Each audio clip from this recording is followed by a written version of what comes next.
बात कर लेते हैं नितिन गडकरी के उस बयान की जिसने यूज एंड थ्रो वाली पॉलिटिक्स की बहस को एक नया तूल दे दिया है। राजनीति को लेकर नितिन गडकरी का बड़ा बयान सामने आया है।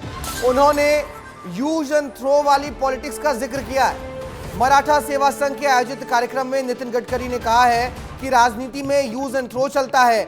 नेताओं की वफादारी उस पार्टी से होती है जो सत्ता में होती है।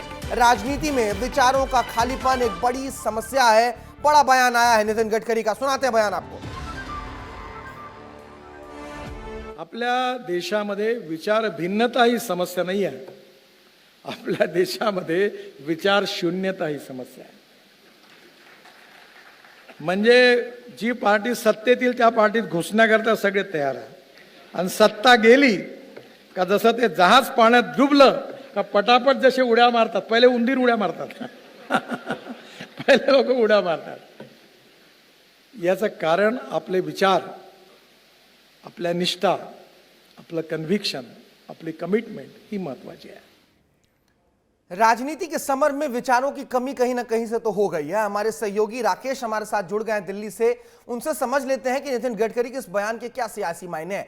राकेश, नितिन गडकरी ने जब कहा कि राजनीति में अब विचारों की बहुत कमी है, शून्यता है, बात तो सही है, लेकिन क्या संदर्भ बिहार की राजनीति को समझा जाए? क्योंकि बिहार में जो राजनीतिक बवंडर मचा है, दिल्ली की सत्ता भी उसको लेकर थोड़ी सी तो चिंतित है।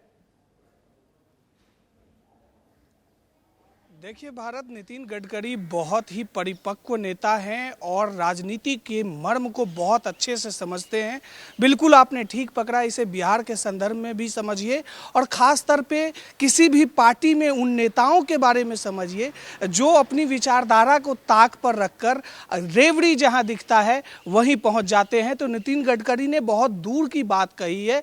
बिहार में देख लीजिए, नीतीश कुमार हो या कोई भी दल के किसी भी नेता के बारे में देखिए, जहां उनको फायदा नजर आता है वो पाला बदल लेते हैं, विचारधारा की कमी दिखती है। हालांकि नितिन गडकरी जो बात कह रहे हैं वो उनके पार्टी में भी लागू होता है। बीजेपी में भी कई ऐसे नेता हुए हैं जो बीजेपी छोड़कर, उनकी विचारधारा को छोड़कर किसी और पार्टी में शामिल हुए हैं। समय समय पर ये होता ही रहता है। तो नितिन गडकरी महाराष्ट्र में जो कुछ कह रहे हैं उनका संदर्भ कहीं ना कहीं तो सही है। राजनीतिक परिवेश में ये चीज खूब देखने को मिल रही है भारत आजकल। निश्चित तौर पर। और नितिन गडकरी अक्सर अपने बयानों से सुर्खियों में रहते हैं, चर्चाओं में रहते हैं। इस बार उन्होंने अगर राजनीति पर राग छेड़ी है तो आपने सही कहा, बहुत से नेता ऐसे भी हैं जो डूबते जहाज से कूदकर बीजेपी में भी शामिल हुए हैं। बहुत शुक्रिया आपका राकेश।